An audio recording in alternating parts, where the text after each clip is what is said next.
Hey everyone, this is CJ and Todd at the Pick and Roll Show at ballyforall.net, bringing you the latest NBA news. So Todd, the NBA trade deadline ended last Thursday at 3 o'clock. Yep. Any transactions stick out to you? But yeah, we haven't been here in a week or so. But obviously the biggest one is that Dwight Howard staying put in Orlando, which is kind of a shock. I thought he would stay, but You called it, right? I didn't think he would sign not extension, but the clause that he's going to be in Orlando next year, which is kind of a shock. So he's not going to be a free agent come the summer. Well, and I think he wanted out of Orlando, but now he's staying for next year too. Yeah, I right. just didn't really get that. So, after that, who knows? Is he going to go to New Jersey, or we're not sure, but he'll be there next year unless they trade him next year. Now they're also talking that Andrew Bynum is going to be a free agent the same year, the same summer that Dwight Howard will be next summer. So be on the lookout for that. But anything else? The other trade news that kind of, I guess, came out of the blue is the Monte Ellis trade with the Bucks for Andrew Bogut. Yeah. Now, who do you think got the better of the deal? Yeah, I was just going to ask you the same question, Todd. I honestly feel that the Golden State Warriors got the good end of the deal. Now, they lose the shooter, but can you actually have Monte Ellis and Stephen Curry in the backcourt at the same time and be a 50-win-plus team? You know, I think the Warriors getting Andrew Bogut now with David Lee with the shooters and Curry, they got the better end of the deal. Now, the Bucks got another score with Brandon Jennings, but I just don't really see them clicking. But we'll get into the Bucks later. Yeah, I feel that you can't have enough big men in the league, but yes, there's no doubt he's one of the best scorers in the league, and he's going to Milwaukee, and he'll score for them. But I don't know how him and Jennings will work together. We'll see how that happens. But Golden State definitely got the bigger end of the deal. Exactly. And Todd, they also picked up Richard Jefferson. From the Spurs. So, getting better by the minute, it looks like, for them. And is it too late, you think, to make a run for them going into the West? I think it's too late this year. And if you see what happened a couple nights ago on ESPN, Chris Mullin got his number retired. Yeah. The fans were booing the owner when he came up to talk. Now, I don't understand that, Todd, because they did get RJ and Bogut, and yes, Monte Ellis was the face of that franchise and a top scorer, but them to boo the owner for, all he's trying to do is, revamp the team, but then Bogut not playing also does hurt him. So I just feel like the run is not going to happen. Yeah, I guess to the average fan, they'll think you're losing this 25. I know he didn't score 25 this year. It's like 21. Potential. But a guy that can score 25 a game, 30, and you get rid of him, you're going to be upset. But you get Richard Jefferson, you're getting Andrew Bogut. What's not to like about that? I agree. You have Steph Curry that could definitely score the ball himself. So the foundation's set for Golden State. Yeah. So, and we also have Gerald Wallace to the New Jersey Nets. Now this is a bit of a surprise.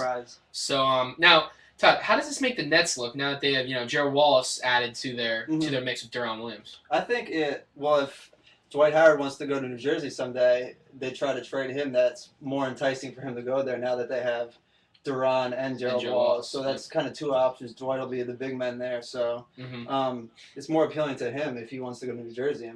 What about you? I agree. I just think that, Dwight Howard probably will be looking at New Jersey more now because they have a swingman in Gerald Wallace to go along with the good point guard Deron. But Todd, that's also thinking that Deron's not going to leave New Jersey after this year. Yeah. Because there's a lot of talks that he might go to Dallas, where he's from. But maybe they're forming their own big three in New Jersey and keeping on the down low. Yes, that's a good point. But then, who knows? Dwight wouldn't have signed this clause or whatever, so exactly remains to be seen. Derek Fisher is out of L.A. and I don't even know what to say about that. All right, big news about Derek Fisher. Yes, he gets traded away from the Lakers so they could add a younger point guard that Kobe wanted, Ramon Sessions. But now, how do you feel about Derek Fisher, the way he's acting as the player rep for the NBA when he's not even playing right now? He got traded to the Houston Rockets, but he wouldn't sign with them. Yeah. So now they bought him out, and now he's just, sitting on the couch now. It seems like everybody's doing that, and I don't know, it's really starting to get old, I guess, that people are trying to choose who they want to play. If you get traded somewhere, just go play for the Rockets. The Rockets, they're a team in the West that they're going to make the playoffs, it looks like. Yeah, they're on a playoff run. Why don't you want to play for the Rockets? Unless... you have to go to the Heat now or the Thunder? Yeah, so that's what I don't like, Todd. Him sitting down saying that he wants to play for, the Bulls, the Heat, and the Thunder. Three of the top teams in the league. How can you sit down and say that after you're traded? I know he's like, a 15-plus year vet, but I don't respect that, Derek. You have enough rings, Derek. Yeah. What else? But they got Ramon, and I like that move because they get the young point guard that they want, and he's more versatile than Fisher. So, we'll see how that works. I think it's a good move for the Lakers. Clippers adding Nick Young.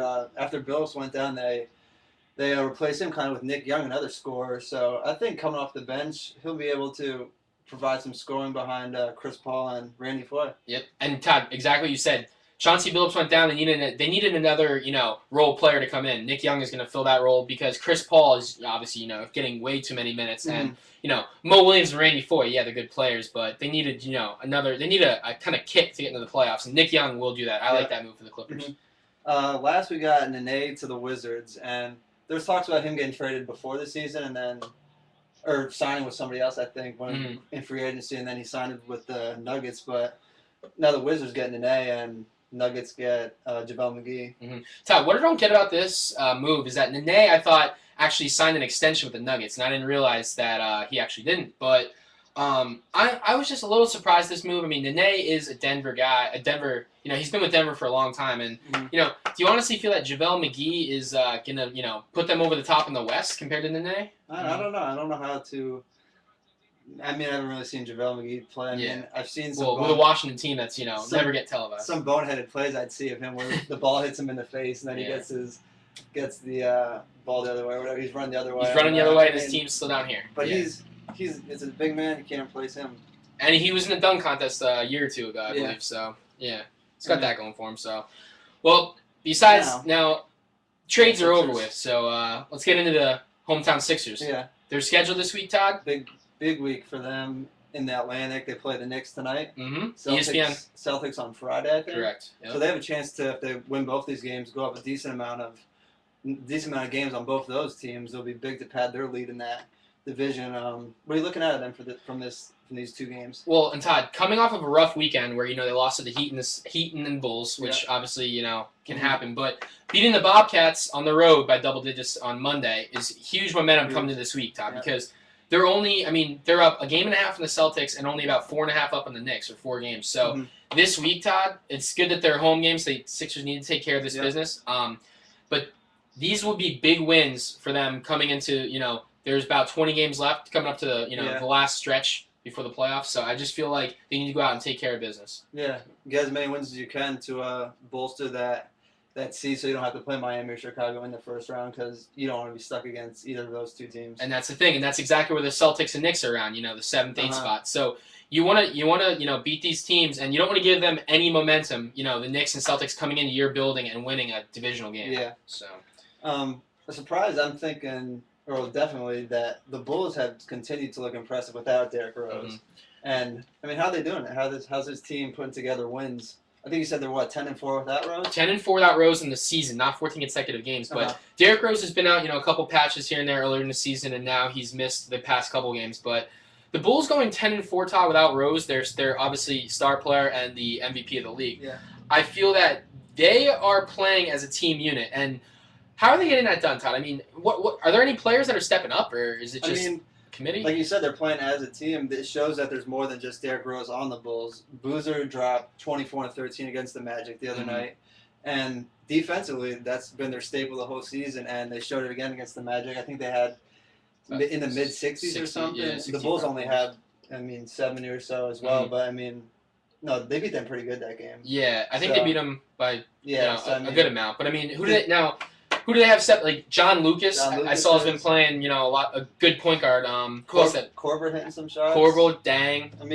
So it shows that they have players on the team that can step up with that Rose. But now to say, are they going to win a playoff series without him or make it to the finals? Yeah, finals? I wouldn't go that far. No. Now back to the Milwaukee Bucks, Todd. What we were just talking about. They have a winning streak of 6 in a row. Okay. And now that they added Monte Ellis, they're going to be scoring some points. But can they play defensively now, you wonder? But Milwaukee, Todd, they're in the 9th spot right now, creeping up on the 8th spot, which is the Knicks. They're about a half game back, I believe. So how do you see Milwaukee playing out now with Monte Ellis in the mix? How do you see them, Well, I think that trade gives them energy. And then going into the last part of the season, if they can put together a streak like they're doing now and take over the Knicks, who have to play like the Sixers this week, and they overtake them, it's only going to give them momentum going forward. So don't be surprised if Milwaukee jumps into that last spot. No, and Milwaukee's a proven team. They've beaten some good teams this year in the Western Conference. So I'm just worried about they don't have a lot of big men now. No. Drew Gooden's probably their best proven big man. So I don't know what they're gonna get from down low, but can these two score combined 50 a night and take them places? We'll see. And then another team out west that's on a little streak, the Utah Jazz. 4 in a row. 4 in a row. So they as well are vying for that 8th spot. They're around the 8th spot in the West, and I mean, you don't hear about the Utah Jazz too much because they're not really televised. I mean, there's obviously a select few teams that get televised, but the Utah Jazz are making a little streak, and maybe they can make some noise. I mean, with they're gonna have to play the Thunder, Spurs, and Lakers possibly in the first round, but And so I always say, Todd, Utah's a tough place to play. So if they can take one on the road and then come home with that raucous crowd, I mean, maybe Gordon Hayward will show some people what's up. They have Al Jefferson and Paul Millsap too, which is key for them because big men. They can match up with they have Bynum and Gasol and Duncan and you have big guys out west and they fit right in with that. So we'll see how that shakes up. Exactly. Last the Mavericks seem to be losing 5, winning 4. Back and forth this whole year, and now they're on a 4-game win streak. I think they're sitting 5th or so in the West.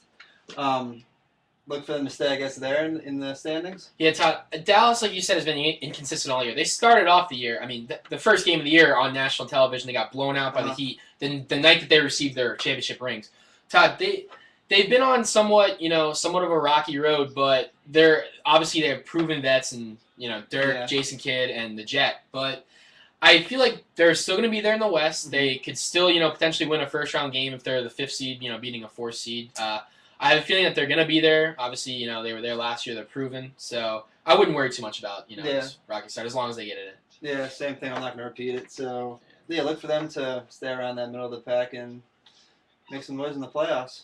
All right, pretty much that's the latest news that has been happening in the last week or two. Look for us again next week. I would say there's probably about a month left of the season. Yeah. So maybe a little more so, but so there'll be a couple. Like I said, there'll be a couple big games coming up like this week for the Sixers. So we're gonna have to see how that works into play next week, when we come back to you with the standings and stuff. So anything else, Todd? Did Lehigh win this weekend? Past week? I believe Lehigh upset a pretty big seeded team in the tournament. Mountain Hawks. Proud of you. Fans. CJ McCollum, stay in school one more year, man. Oh yeah. Play your senior year. But props to the Mountain Hawks for just a tremendous season. And we actually did receive a fact from Mr. Kress, actually Todd's dad, that Lehigh was one of the only teams this year to not lose a game by double digits, except for that last game at Xavier, which they possibly could have won. So I mean, there's a bad shooting night. Yeah, that's just a tremendous season, and it brought the Lehigh Valley a lot of praise for that. So look for us next week. I think that's it. I mean, I hope you like our game attire. Kevin Durant, this is for you. I mean, basketball never stops. But besides that, Todd, I think we're out. Yep. Next week. All right, take care.